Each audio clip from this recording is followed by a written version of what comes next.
fear is a bad boyfriend. It has no place in anyone's life or career.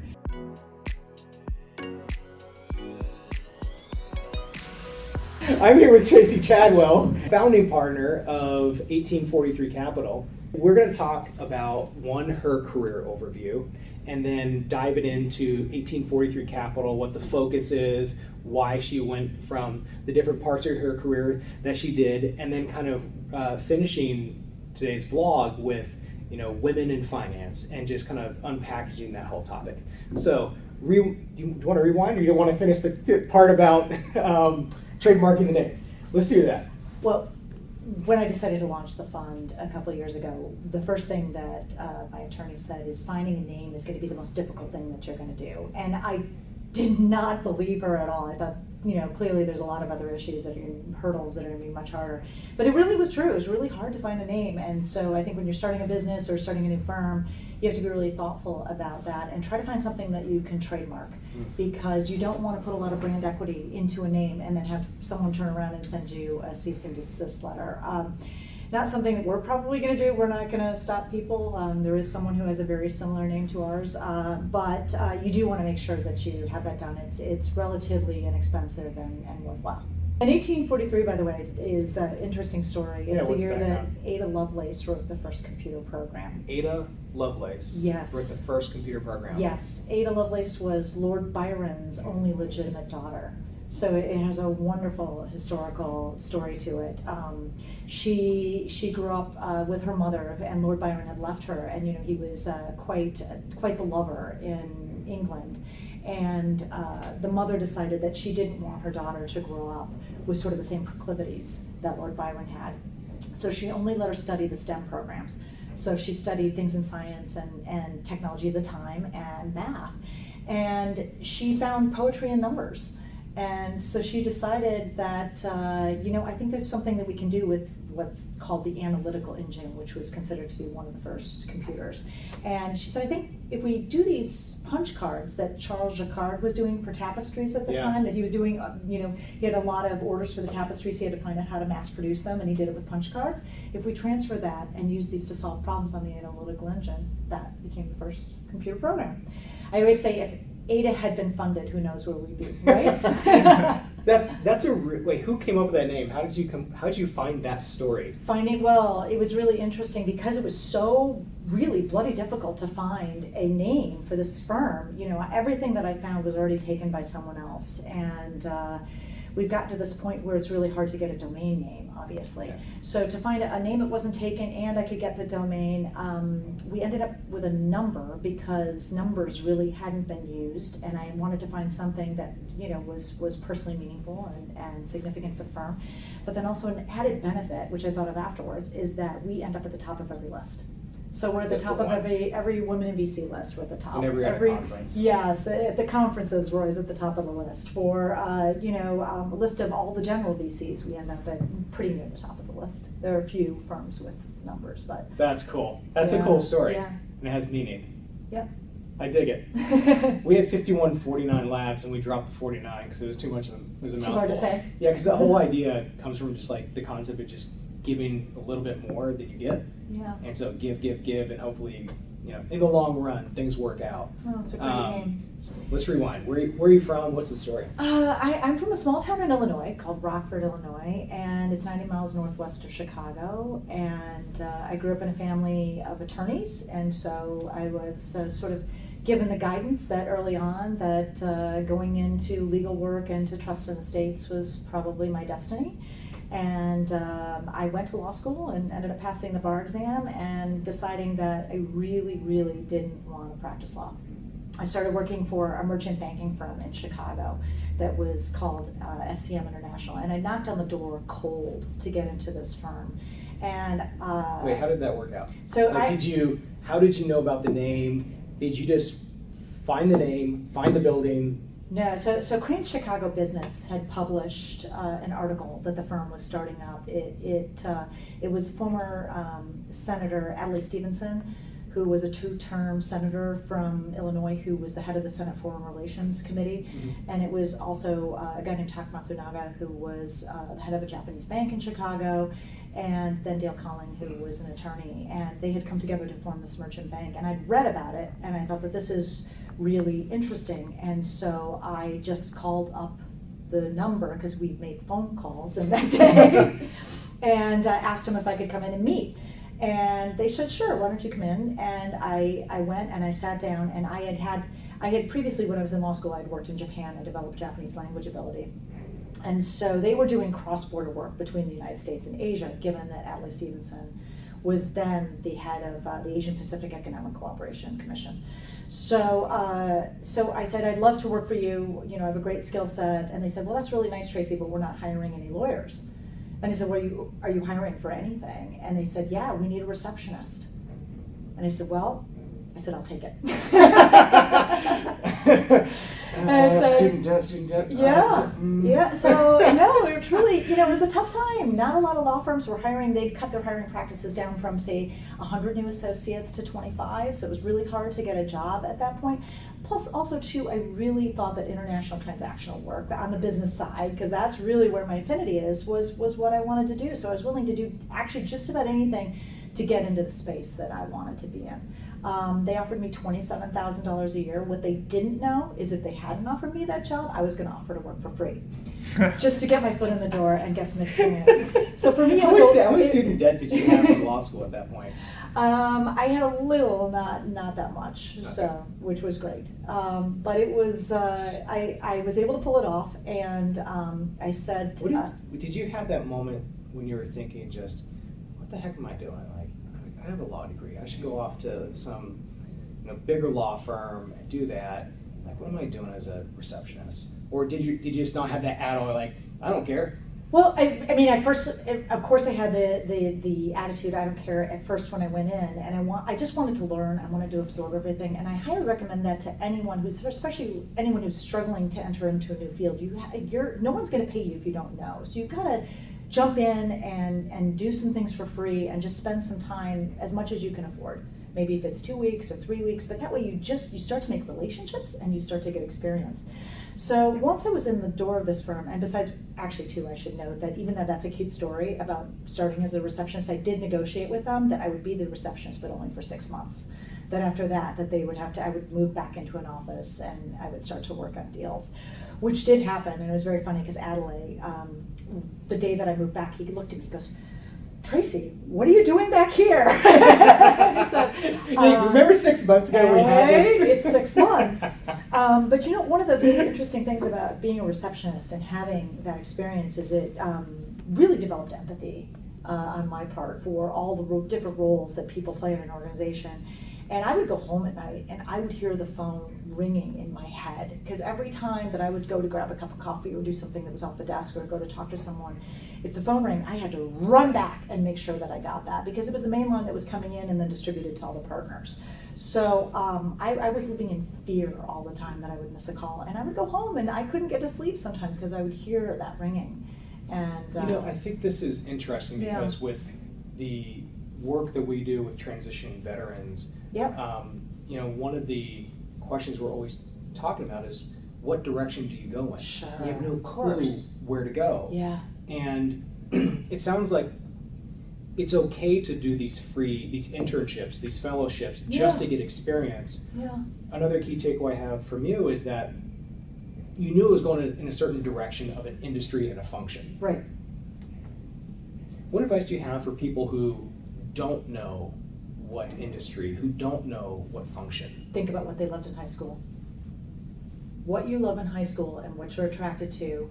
That, and then another thing that was sort of interesting to me, and why I do spend quite a bit of time helping women founders and women, because you also have to, if there's something that makes you emotional, if you're watching something on TV, or if you're thinking about something and you sort of get, if you tear up a little bit, or you really feel it strongly, that's the direction you should go. That's a nudge to go. Yeah, because then you will power through if you believe and you feel something.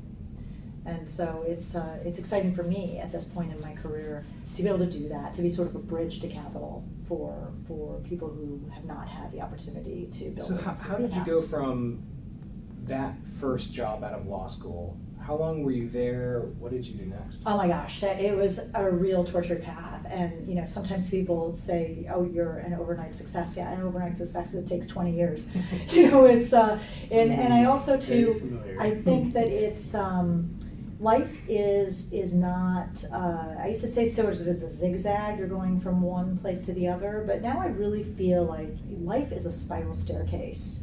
That you're kind of building on and circling back to things that are in your past. You know, I haven't used my Japanese language ability in a really long time, and I sort of would think to myself, oh, that's just part of my career. But interestingly enough, now we have a thesis within my firm around technology for the aging, and 25% of the population in Japan is over 65, and it's where a lot of the technology innovation is coming. And I have relationships now with assisted living facilities that are in Japan.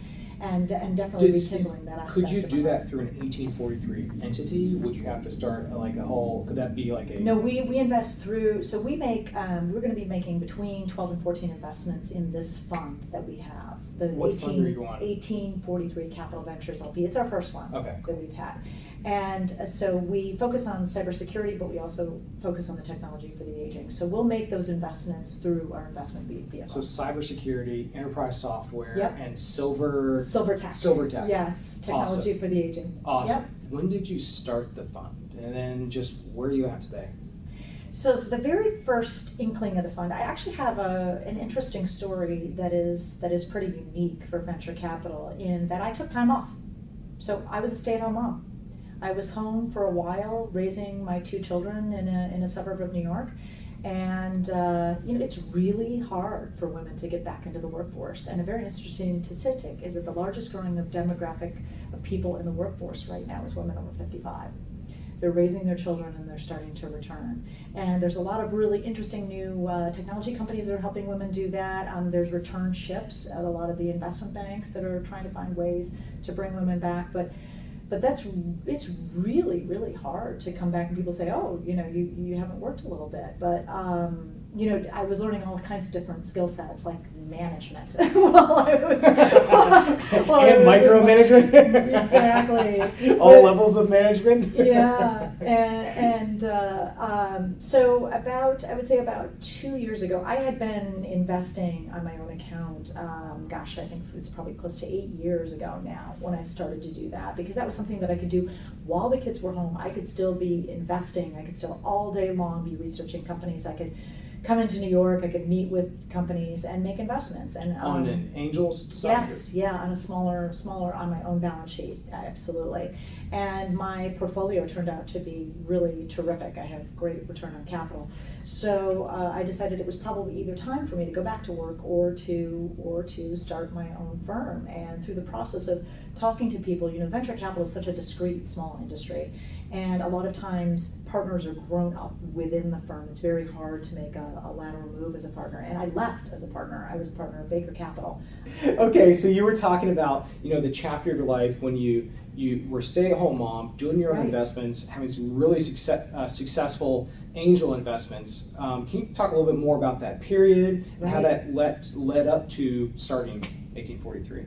Well, it seemed to be, number one, a real opportunity because there was this really inefficient market in women founders because they were getting 2% of venture capital dollars. So if I was out there trying to compete with all the 800 venture capital firms that were out there, I would have a lot of trouble sourcing deal flow. But with women founders, it was the opposite. I was getting more deal flow than I could ever imagine. Was it from female founders who were already in the ecosystem, or did you find, as you were going through this large, dormant pool of female founders, like, oh my God, well, by here's the the time, fun? yeah, by the time I really jumped in, they weren't dormant anymore because there was news that women weren't getting funding, and capital is readily available to accelerate women founders. You have a lot of accelerators that are focused in the space. You have a lot of mentorship programs. So there's a lot of corporate philanthropy dollars that go into this. But the missing piece was the actual equity into the companies. there weren't any dollars flowing in to the companies themselves. There's lots there to set up these organizations to mentor them, but then not to actually fund them. So I was able to get into a lot of really interesting female-founded companies, even as a small check, and was extremely successful. So then I started to say, well, does it make sense for me to go back and work for a firm? That just didn't seem to be the right path for me because there weren't too many lateral hires going in. Even though I had exited the business as a partner with Coyote Capital, there weren't opportunities to join a firm as a partner. So I decided, you know what, I think the most interesting thing for me to do would be to start my own firm. And it's, at the time, there were just a handful of women who were starting firms. This is just a couple of years ago. How many female-founded VC firms are there that are, would you say, C through Right. multiple series? By our count, the ones that have a female founder, and I'm not including firms that may have 2 or 3 or 4 male partners and a 5th female partner. I'm talking about founded, but started at is 30 out of 800.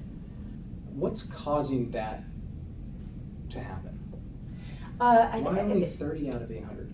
Well, now the fact that you're even seeing any at all is a wonderful thing, and I think it's because, first of all, some women have grown up through the ecosystem, so a handful of us were associates and principals and then became partners, so that we do have the expertise and the experience to start our own firms at this point. Before that, I have a long track record and experience in this business, and I think it's a little bit tougher to do if you're just starting out, if you only have 2 years at a firm or something like that.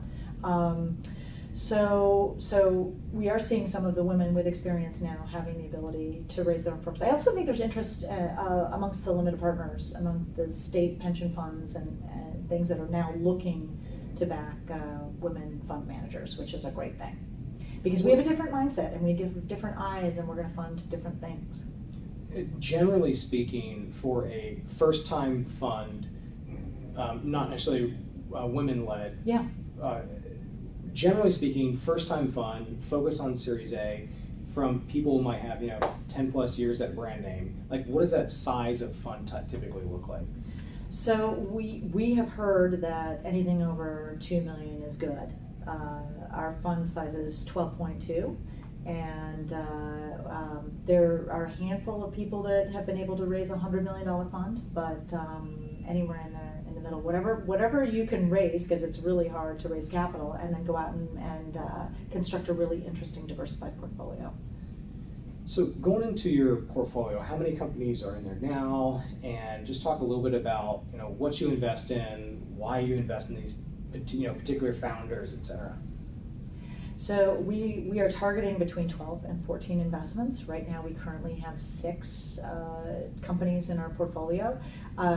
Because of my partner's background in cybersecurity, she was a successful founder in the cybersecurity space and sold her company to Deloitte.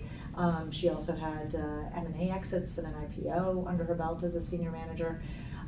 We are focusing on cybersecurity. We also are focusing on something that I have found a really interesting market opportunity in the aging space. So I call that silver tech, because I like to encompass the positive aspects of it and not call it elder tech, which I think has just sort of a little bit more of a negative feel to it. And we focus on the health, wealth, and betterment of self for the aging population. 10,000 people are turning 65 every day. So of those companies, we do have some B2B SaaS companies, but we also do have some cyber and some 2 investments in the transportation space, because the first thing that we wanted to go after was the issue of transporting people who are elderly, because they get to a point where they cannot drive themselves even though they're perfectly healthy, or maybe just don't want to drive themselves. And of course there's transportation needs within the campuses of assisted living facilities as well. Is there a particular company you want to talk about, just kind of like the market that they're tackling and just kind of something cool that they're doing? One of our interesting and very accessible companies, I think, for people to think about is a company called Hop Skip Drive, which we just invested in a few months ago. And this is a terrific company run by CEO Joanne McFarland. She's done a terrific job of providing care drivers, and that's a specialized level driver. So that's not your Uber driver who could be kind of a sketchy, sketchy guy. And most of them are guys, quite frankly. And I know a lot of my girlfriends say that they feel uncomfortable taking an Uber, and they certainly wouldn't put their daughter in an Uber. So to have this organization that is care drivers, 90% of Joanna's drivers are women. So first of all, there's a sort of an added sense of security there. Not that women aren't criminals or can't do something awful, but to increase the security layer, she does have them fingerprinted, and she has continuous background checks. Where's the company based out of? So they're based in Los Angeles, and it's very interesting because how many drivers do they have? Oh my gosh, I can't even tell you right now because it's growing all the time. But I want to say that they did over 250,000 rides last year. So. And what does that type of ride look like? Like, when would somebody use it? So the reason that they want a care driver is if you're transporting someone who has a little bit of an extra special need, and that would be, a child under the age of 18, which actually it's not in the business model of Uber or Lyft to drive those children. And in fact, if your child has an Uber app on their phone and they're under 18, they had to check a box saying that they were 18, which is quite frankly fraud. So they're not insured to carry children, and the drivers aren't allowed to. So this will allow people to send their children to, hey, I've got 3 kids going, one's going to soccer practice and one's going to hockey practice. How do I get them to these places? This is a perfect solution for that. It's also for the elderly, somebody maybe who needs to be walked into a doctor's appointment or have someone stay with them. Yeah. So that can be done. It can be done on a billed basis rather than a per minute basis. And then what's really interesting is she has an enterprise level business as well, where she services school districts to help with transporting at-risk and foster children to their schools. That is cool. Yeah. It's cool to be part of a business that's making an impact. Yeah, it really is. And what's interesting too is I think I mentioned that the fastest growing demographic for people returning to the workforce is women over 55. Yeah. So this gives women a quick way to make some money right away. One of the things I love about Joanna's model is that you have to be a driver, you have to have 5 years of caregiving experience. And being a mom for 5 years counts. Isn't that great? That should triple count. Yeah, I think so too. Those first 3 years of experience. Oh. But it's great. So if you stayed home for a little bit of it's a disappointment that all those skill sets are discounted quite often. What do you think? Joanna's not. She's recognizing them. This is kind of maybe it's on a related topic, yeah. But our 3-year-old are gonna soon put her into public school. Yeah. And it made us think wait a second, school gets out at 3 o'clock. Right. Who the hell's home? And, right. and it's my wife works, I work. Okay, well, who's going to take off? Do we have to get somebody to go pick her up? Does she do aftercare? Right. It's really interesting that we're logistics. starting to think about this now. Sure. Is our current society structured for the world where both parents work? You're exactly right. And so I look at this as a great added benefit to women that are working, because they need to organize their children and their aging parents to get places. A woman who's working maybe can't leave at 3 o'clock to go pick up her child from school or to take her mother to a doctor's appointment. So this is a really nice resource. How do we get more, maybe on female founders, and I don't have any data on this, but is there a female founder problem to tackle, or is it female founders who get backing, or is it a different, and is it maybe by stage? Listen, there are tons of female founders, not an issue, but it's really tough to get them funded. I think just globally speaking, it's incredibly competitive out there right now. It's never been easier to start a business, and it's never been a time when you could start a business with less capital. Because everything is cloud-based now, because you don't even need an office. You can walk around with your laptop and a phone and start a business. Yeah. So what we've seen, and through the proliferation of accelerator programs, we've seen a lot of companies grow up. There is no shortage of companies, period. There's certainly no shortage of female-founded companies. What the big problem is there's a shortage of capital to grow those companies. And with 98% of capital still going to male-founded companies, that leaves 2%. And it's not just deals, it's also the deal size. So maybe a female founder does get investment, but she gets $1 million instead of $2 million. Are there some resources where people can go to for more data on this, like a particular organization, or what are some organizations that you either are a part of or have attended conferences? Sure. So McKinsey has done a tremendous amount of research in this space, and then also Mass Challenge and BCG have done a comparative analysis of the portfolio companies that come through Mass Challenge, and found that a lot of times that the female founders are much more efficient with their capital and outperform. There's also data, Crunchbase every year puts out a big analysis of all the female founded companies too. What would be your, let's maybe switch gears onto the LP side. Yeah.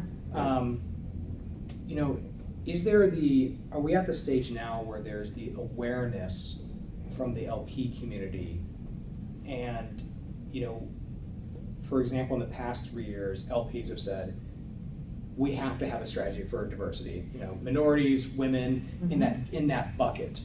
Rightly so, everything is driven by metrics, and it's difficult to really put metrics around this. What are you trying to achieve, and how are you trying to achieve that goal? And I think first and foremost, and rightly so, with institutional investors, their number one priority is return on capital. And so they are not trying to achieve parity in funding. That's not their mandate. So one of the things that our firm has decided to do is that we do not have a mandate to exclusively invest in female founders.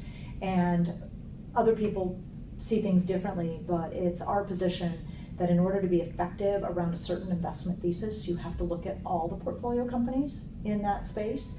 And we just consider it one of the boxes that we check when we have metrics for investment. One of the things we look at is the team diverse? Do we have diversity? Because we like diverse teams, we like diversity of thought. We think it leads to a better outcome and better financial return. But we want to be able, if we've developed a thesis around transportation and we find that the very best company in this space has a male CEO, which we did, May Mobility, which does have a co-founder who's a woman, we would not withhold our investment because of that. And I think that backing female fund managers will help because we have a different eye, because we recognize different problems. We're looking at companies in the menopause space right now. It's a tremendous opportunity. That may be something that, I'm not going to put in a judgment, but maybe some of the male VCs don't quite understand as well. I've never heard of Silvertech, and now I'm super interested. Well, it's the largest market opportunity there is right now. So that's one of the things that 83% of the wealth in this country is held by people over 50. They're the people to sell to. And they have money in a recession too. They sure do. Yeah. Interesting. Rewinding, what are some risks that you've taken that didn't work out? And then also maybe how that shaped you in just life, career, and how did you get through those? Yeah, I don't want to be cute, but I don't feel like any risk I've ever taken didn't work out. I know that's not the answer you're looking for, but really, when one door closes, another door opens. And back to when I was saying your career is sort of a spiral staircase that may not be going in the same direction, and you may feel like you've headed off in one direction and it's a complete dead end. You're learning lessons from that. And guess what? You're not going to repeat them again. And maybe you had to go down that path to learn that lesson, to be a stronger and more effective, manager or builder of a firm or whatever it is that you'd like to do. So yeah, it's that kind of makes me think about the past 3 years and just this entrepreneurial path, right? And just having a time to reflect on that recently, and then I think developing the tool to put into the emotional toolkit. Right. Of understanding that this time, which might really suck, right? You're going to get through it. Yeah. You might not see how you're going to get through it. It's really true. You might not know when you're going to get through it. Yeah. But just having that mentality that if you keep on pushing, you're going to find a way. Yeah. Yeah, it's absolutely true. And I guess maybe we could say it was taking a risk to leave my job as a partner in a major billion-dollar firm and to raise my children, and that was a huge risk. What was going through your family's mind as you were kind of making that decision? Well, you're at a big firm. Yep. Partner. Yep. People are looking at this path and they're like, you're gonna have a great life if you stay on this path. Right. And then you say, second kid, Yep. I'm going to do something very different. I think one of the biggest things is that on 9/11, I was supposed to speak at a venture capital breakfast at Windows in the World. And they called twice. They asked me to do it. I said, I don't think so. They called back again a week before and said, Tracy, we really need you to do this. We need a woman on the panel. Can you please do this for us? And I was about 7 months or 8 months pregnant with my first son. And it was a really hot summer. And I'm kind of embarrassed to admit that one of the reasons I didn't want to go down is I was too hot. It was really hot, and I said, no, I'm not going to do it. And then here, it was at 8:30 in the morning. My son and I would have been lost. And I think that sort of readjusted my priorities, and what I found was really valuable to me at the time. And so then, with the second son, we decided that the best thing to do would be to move to the suburbs.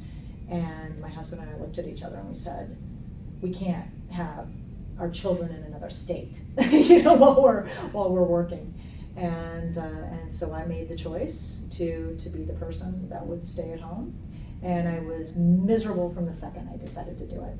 I wouldn't take back that time because it was really important for my children's development, and it was a choice that I made, but I was really, really unhappy.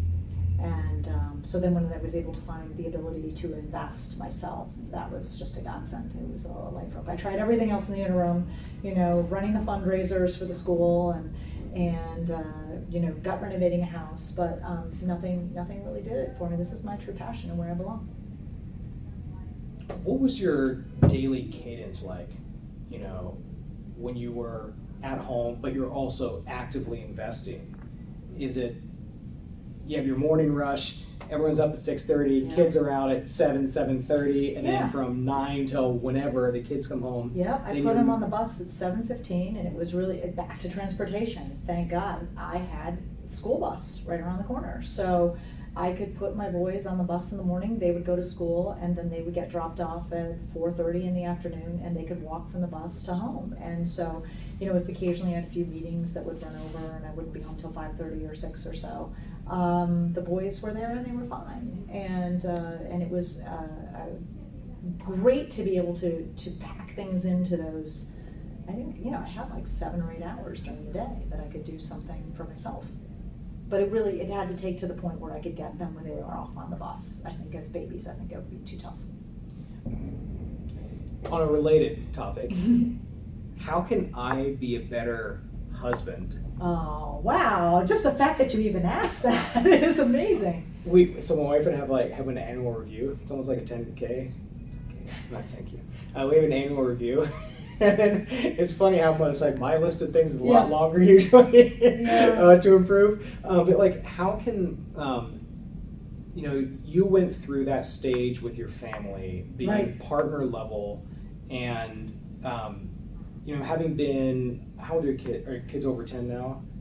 Yes, my children are 16 and 18. So having my first child, she's 3 years old. We're expecting a boy in December. Mm-hmm. For the past 3 years, it's just kind of been in the startup mentality, and I don't feel like I know that I have not been there as much as I should have. I know that I have not been able to contribute, physically, emotionally, in the presence of the house. My wife has been the one who's been holding us up for 3 years, and at the family and financially.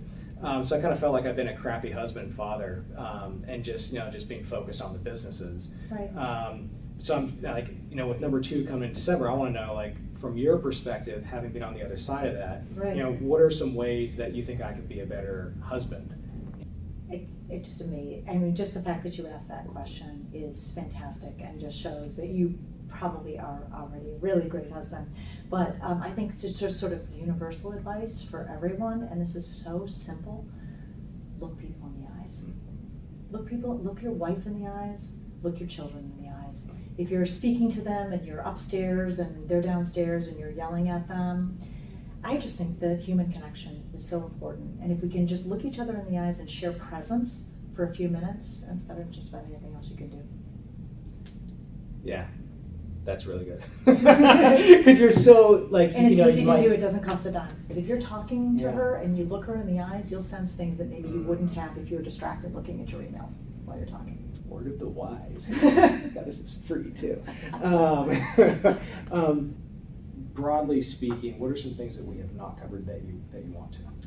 I think that the biggest thing that is really important, that has really been a governor for my life, and I think is important for a lot of women to remember, is that you have to get rid of fear. Fear is a bad boyfriend. You have to kick him to the curb. You know, it has no place in anyone's life or career. And I think we have all this cortisol and all this rush and all this fear of things that is innate in us as human beings from when we had to run from being chased by an animal that was going to kill us.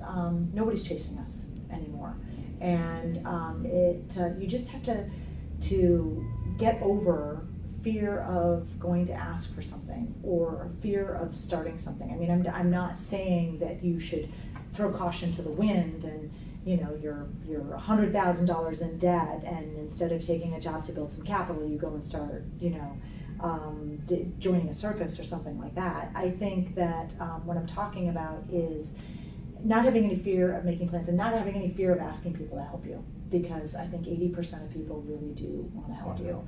Right, absolutely. And we sometimes worry. I have founders that'll come to me and say, you know, Tracy, I didn't want to bug you. And I say, well, it's my job to review investment opportunities. You're not bugging me at all. You know, you're contributing to my knowledge base.